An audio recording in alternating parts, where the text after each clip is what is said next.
tell me your name and yeah, the date and where you're from, and can start.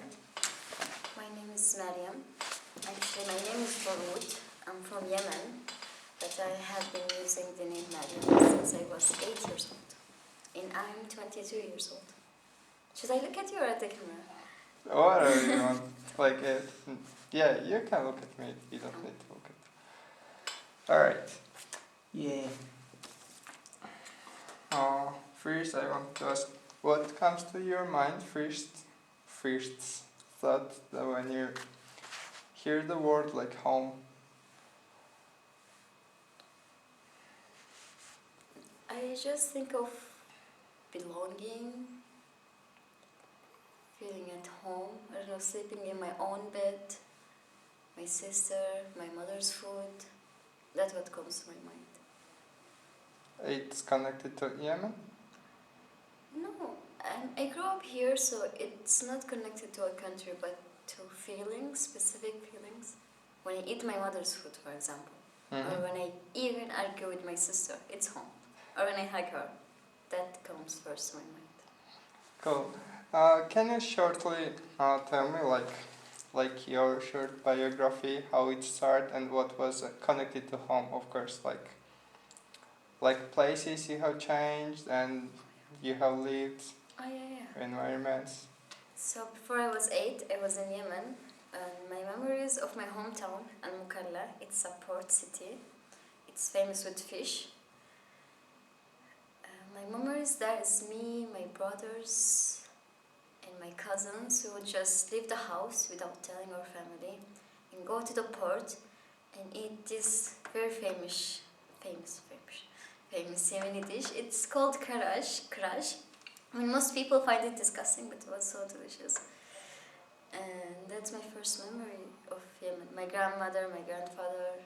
My grandfather, every morning he used to give us 50 riyal, like 50 riyal, Yemeni riyal, and we would get milk for the tea, because we are used to drink tea with milk, and biscuits, and just eating biscuits with tea, milk. Yeah, that's my memory of Yemen. But of Sparta, to be honest, I don't think I have ever felt home here. Like, I have never felt home with this place, but with people, yeah. With my friends, with my sister, with my mother. Yeah, that's my answer. Okay, and have you lived somewhere else? Mostly in Sparta and Yemen. I have visited other places, but I haven't lived in any other places. Alright. And I was very curious about, you told me the refugee camp you were living. There's what? Refugee camp. You spent some time there, right? How did it feel? When we first came, they assigned us to that place. It was like a hotel, pension. Is pension an English word? A hotel. Anyway, we were there. It was in a room. They put a few people in, but each of us used to have a bed. So it was my family, my brother, sister, my mother, and another woman and her 2 sons. I mean, it was actually interesting. It was fun in the beginning. We'd play with the other children around. But there was always noises at night. We couldn't sleep much.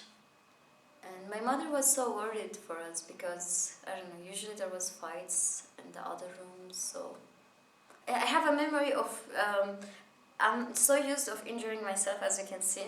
I have a memory that there is this wardrobe. It's made of metal. It has the thing to open it. So it's very, what's the English word? Very sharp. I was leaning down and I got up and I literally injured this part of my head deeply. Yeah, it was bleeding. But the other women there no, don't trust doctors. We will do it in our own way. They brought some coffee and they put it in, and it actually was fine. It turned out fine. This with is coffee? memory. Yeah, with coffee. Okay, did you feel home there? It's not the place again, but the memories there. I felt home sometimes, like when I was with some people, with my friend. I had a friend called Mariam. She's Somalian, for example. I felt home with her. Yeah, that's it. I didn't feel any other feeling there. How long did you spend there? I think 3 years, maybe, or 4 years. In the same place? Yeah. Quite a long time. Okay, and then you moved to Sparta. Yeah. Okay. And I want to ask about your belief, like you believed before, like you were religious.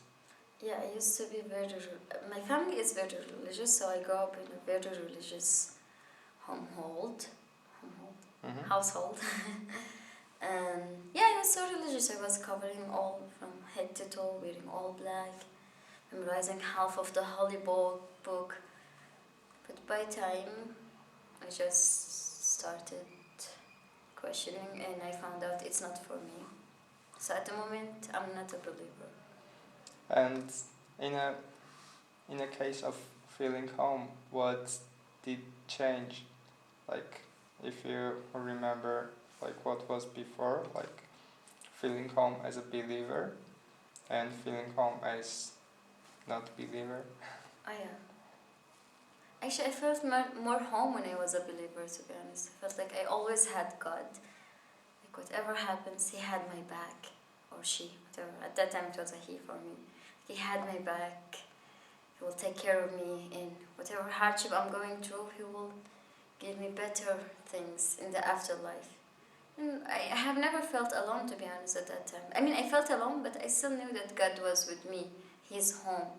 He loves me. He cares about me. He will make it better. Things will be better. He's protecting me. But after being an unbeliever, I'm like, oh, okay, now you are on your own, and you should find your real homes, not an imaginary one. Did you manage to find it? I think so. For me, at the moment, home is just people that I meet, even though if there are people that are not meant to be in my life for a long time, like maybe you, maybe Maxime, maybe Martin, maybe even my friends, I feel home with people. People are home. It's not the places that you go, it's the people who are around you, even if they're not meant to be in your life forever. So yeah, I managed. Okay, sometimes they go, sometimes I don't find them around and I feel lonely, but they're still in some part of my heart. So whenever I think of them, I feel home. Okay, now we're living in here volunteering place, but you had an option to live not in a volunteering place and in apartment you rent, right? Yeah. So tell me, why did you choose it? Like, why did you choose to not live in your apartment, in your private space? So this summer, I sadly had to part ways with my family because of my beliefs. I mean, they parted ways, I didn't. So I moved to an apartment. It was hard times at the beginning. I was missing my sister, my family, blah, blah, blah. I started living alone, did all the worst decisions ever, and I felt so lonely. But then I discovered this place, and hey, it's usually there are people here. There are nice people so far.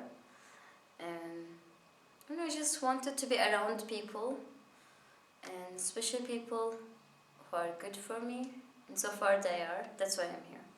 Because I feel like once I go back to the apartment, I will be all by my own. And if I want, I don't know, go get 2 beers, no one will say, hey, Mariam, slow down. You already drank, just stop.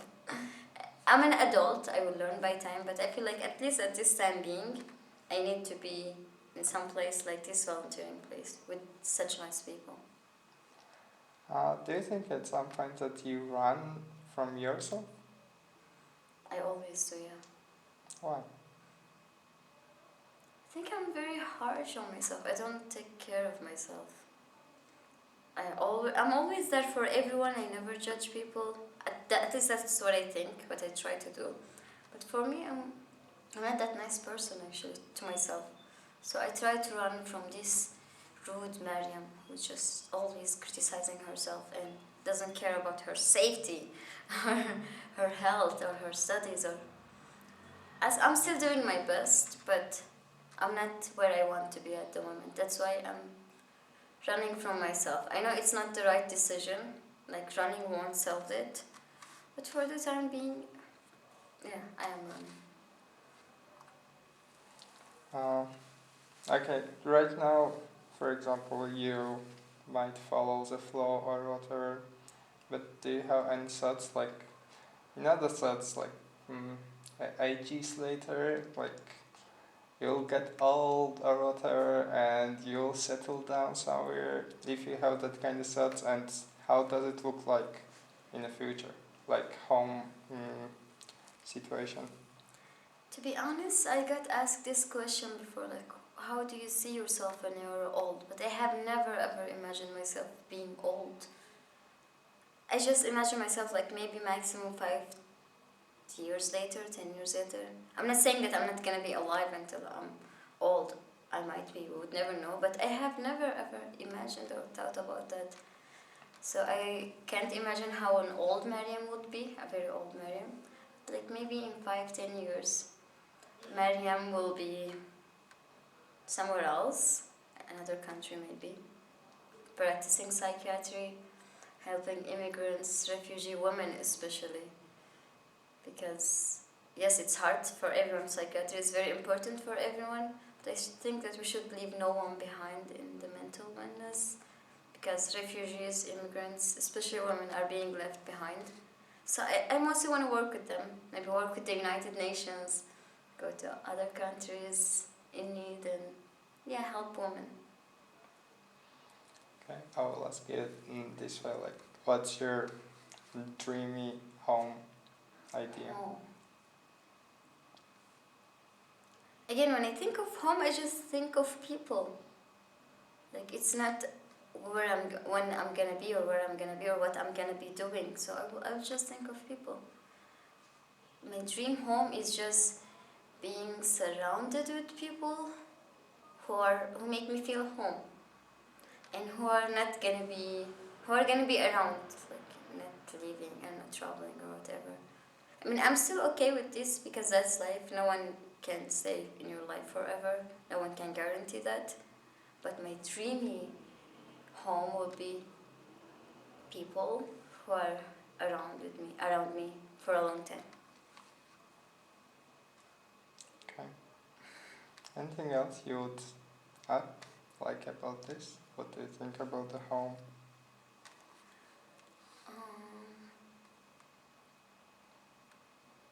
For me, again, home is just moments, it's feelings, it's people. For example, last night I watched a movie with some friends. I mean, even if they're not very close friends, most of them, it was just, we had good time, we were laughing, it was a genuine moment. And I think these moments are the moments that really matter, that make someone feel home, make someone feel like, hey, I belong, I'm not a stranger, I'm not being judged. We're just having good time together, so that's what I want to add. Moments matter. Thank you. Thank you.